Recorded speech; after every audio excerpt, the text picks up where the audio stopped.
So from this lecture onwards, let's explore about the Linux kernel modules and let's write a simple hello world kernel module.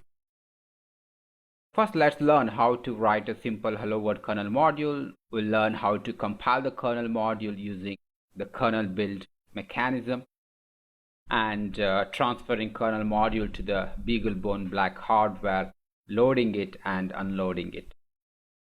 Let's get started. First, let's start with understanding what exactly is Linux kernel module. Linux supports dynamic insertion and removal of code from the kernel while the system is up and running. The code what we add and remove at runtime is called a kernel module. Once the Linux kernel module is loaded into the Linux kernel, you can start using new features and functionalities exposed by the kernel module without even restarting the device.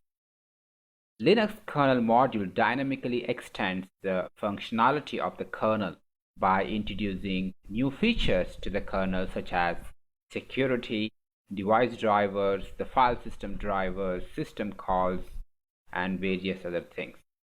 Basically, it's a kind of modular approach.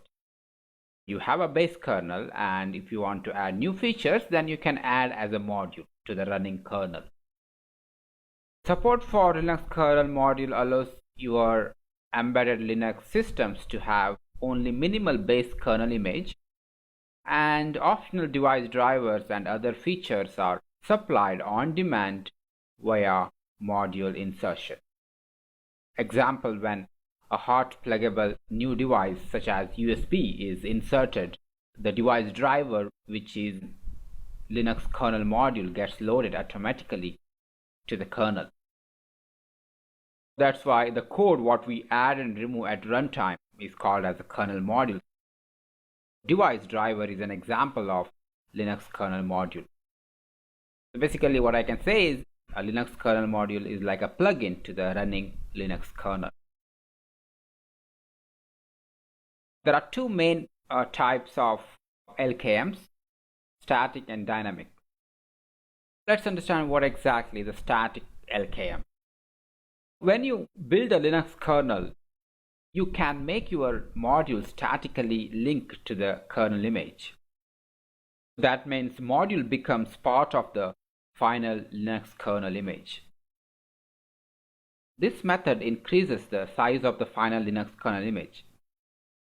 Since the module is built into the Linux kernel image, you can't unload the module. It occupies the memory permanently during the runtime.